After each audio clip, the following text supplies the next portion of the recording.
It's a cozy Christmas Eve at the Stahlbaum's house, which is decorated with Christmas ornaments, wreaths and stockings, mistletoe, and at the center of it all is a majestic Christmas tree.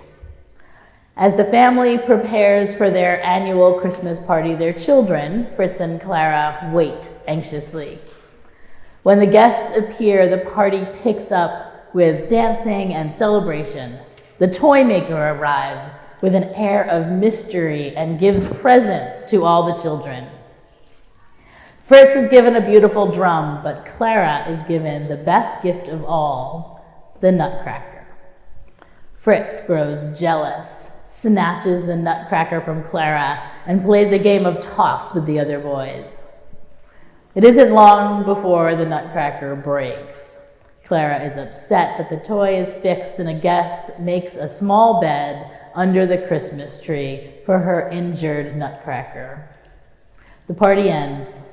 As Clara's family retires to bed, she checks on her toy one last time and falls asleep under the Christmas tree with the nutcracker in her arms. At the stroke of midnight, Clara wakes up to a frightening scene. The house, the tree, the toys seem to be growing larger. Out of nowhere, large mice dressed in army uniforms led by the Mouse King begin to circle the room while the toys and Christmas tree come to life. Clara's nutcracker groups the soldier toys into battle formation and they fight the Mouse Army. The Mouse King traps the nutcracker in a corner and the nutcracker can't overcome the Mouse King's strength. Clara makes a desperate move to save her nutcracker by hitting the Mouse King in the head with her shoe. The nutcracker takes advantage of the stunned Mouse King and claims victory. The Mice Army carries away their king.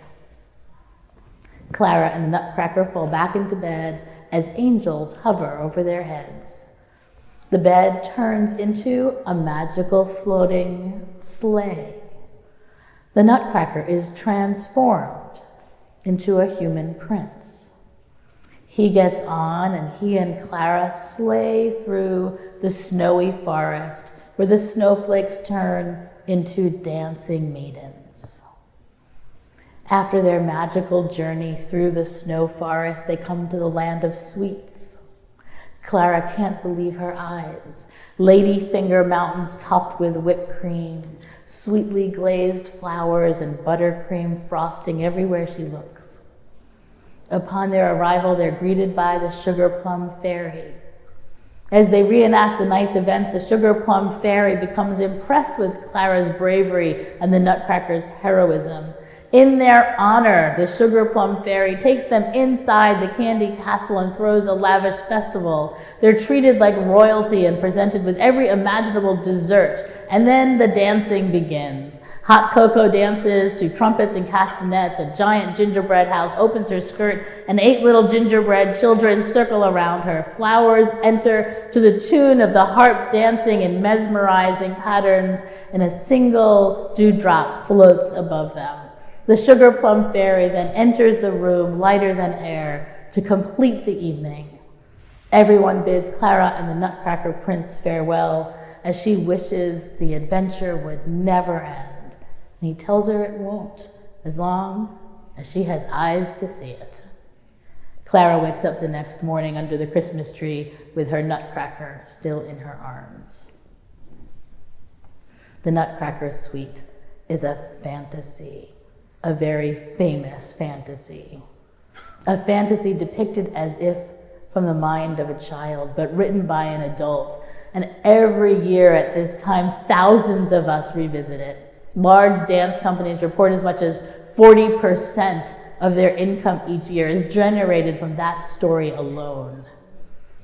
Interpreted in hundreds of ways in countless venues, it's a perfect window into the charm of the Christmas season. It's about children who enter a fantastical world with dancing and gifts and magic, accompanied by music that removes us from the ordinary and replaces us in the extraordinary, a world people around the globe can and do return to year after year. Fantasy is why Christmas is so popular a holiday. The Christmas season has many iconic stories, each pointing to something magical, something outside the ordinary. In It's a Wonderful Life, a man is allowed to experience an alternative timeline in which he was never born and discovers that he is necessary in the world, that his work has been transformative for an entire town. We're entranced in A Miracle on 34th Street when a single mother, her utilitarian daughter, and a lawyer take in a man who claims to be Santa. The relationship turns into a visitation worthy of Scripture as this stranger enchants them, opening them to the possibility of a truth greater than what we can see. In Dickens' A Christmas Carol, Ebenezer Scrooge is visited by a ghost and three spirits who fly him through time and space, giving him a chance to reflect on who he was, who he has become, and the direction his life is headed, all of which inspire him to recommit to his earlier values, becoming the best version of himself. And of course, The Christmas Story, the center of the Christmas season, is a story of Santa Claus, that jolly old man who delivers gifts to every child on the planet over the course of one night with the aid of flying reindeer. A story told famously in the early 19th century classic 'Twas the Night Before Christmas, and retold again and again in millions of households each December. 'Tis the night for a little magic. Even the birth of Jesus has a fantastical element to it. A single woman impregnated by God delivers a baby in a barn, and three wise men follow the North Star to bring gifts for this light born into the world. An event that happened in the spring is celebrated in the dark of winter because that's the setting for a dream. I'd like to suggest it's the magic of the story that has sparked so many other fantastical stories, each one equally delightful and enchanting. I grew up in an interfaith home. My Jewish mother got cranky every year when we put up the Christmas tree, and she stayed in the kitchen, or she would get in our way, like with a broom, sweeping up, like as we're putting things up, she's like sweeping around us, thinking that she's gonna try and keep the living room clean while we sort of tear through boxes of ornaments and toss tinsel on the tree and on each other. As a very little kid, I didn't actually notice her bad mood because my father's joy was too bright to be dimmed by her anxiety. As a teenager, though, I really tuned into her dissatisfaction on what was otherwise a joyous family tradition of tree trimming.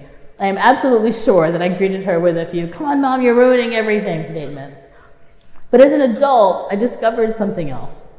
My mother loved Christmas. She was annoyed at herself for loving it so much, for humming those carols to herself while hiding away in the kitchen, where, by the way, she made us latkes because she wanted to reinforce. But I noticed that she wasn't really hiding, right? She was actually cooking for us. She was making us snacks so that while we worked, we also had this love. And once my sister and I started our own families, my father suggested that they don't need to do a big tree every year, and it was my mother who insisted that it wasn't Christmas without the tree.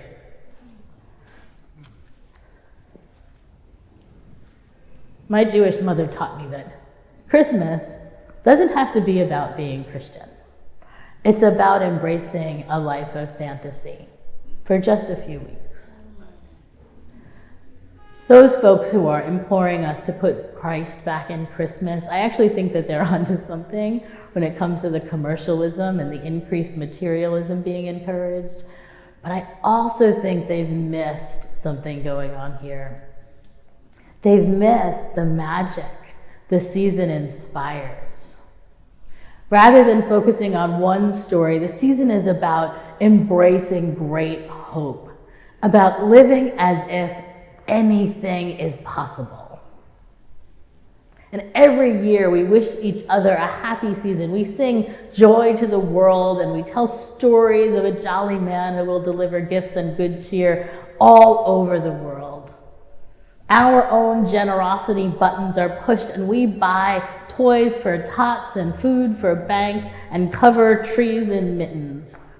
We live as if the world could be a marvelous, safe, magical place where peace on earth is a real possibility and just a step or two away.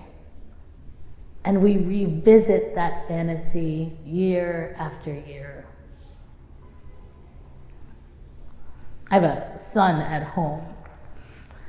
As a younger child, like other children, he didn't really know the difference between fantasy and reality. He didn't know it at Christmas. He didn't know it any time. So like at 3 or 4, he would tell me stories. We actually had almost a half an hour in the morning together to go to school. And in that car ride, he would tell me stories. And he would shift between things that actually happened and something he imagined. He would begin with the mundane and move into something else. I distinctly remember him telling a story about my mother's birthday. We had the night before I celebrated my mother's birthday. And he described in detail everything that happened. But he folded into the story a magic dragon who breathed fire, which was convenient to light the candles and heat the tea. He would find bugs in our house and he would name them. Millipedes he named Millie, and he would talk about how they were great friends. He would talk about how when everyone went to sleep, he and Millie were playing it well into the night. Ants were named Auntie. We actually told stories regularly of a frog we called Florence. I'm going to tell you that for a while I thought my son was becoming a liar. And I told him that before telling these stories, he had to say, "This is a once upon a time story." Like I wanted him to know the difference. This didn't really happen, right? Learn how to tell the truth, my child. But he doesn't really distinguish between truth and fantasy. Real children understand is often a matter of opinion or experience, right? Buckingham Palace was no more real to my 3-year-old than Santa's home in the North Pole. My desire to classify is an unnecessary intrusion in his creative process, and really, we're all better off if I leave my left brain out of it. Adults rely on children to bring us into the fantasy world. We can't help but remember that a toy for a poor or orphan child doesn't fix the economic disparities of human life. So we look to the children who stare wide-eyed at Christmas trees and sing carols at the top of their lungs and put cookies and milk out for Santa. We know that if we're going to visit the Sugar Plum Fairy, we're going to need them to tell us how to find her. How to get to the land of sweets where evil mouse kings are defeated by toy soldiers and snow queens and nutcracker princes dance with snowflakes. The season presents us with an opportunity to live in fantasy, which we need most years, but this one for sure.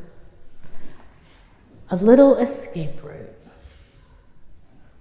On our own streets, with the execution of a wealthy CEO, violence has become a source of hope, which is not a good sign.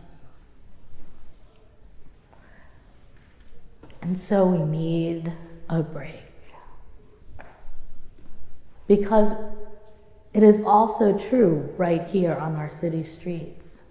Sidewalks and store windows are dressed up and reminding us of joy and good cheer. Lights twinkle all around us. I mean, just look at this place. Everywhere we go, we have created for ourselves something outside of ordinary time. It's outside of the mundane, reminding us of mystery and the miraculous. The stories and holiday parties and Christmas music conspire to remove us from the ordinary and replace us in the extraordinary. A time of magic and fantasy that we are invited into year after year. It is a blessing. May we embrace it.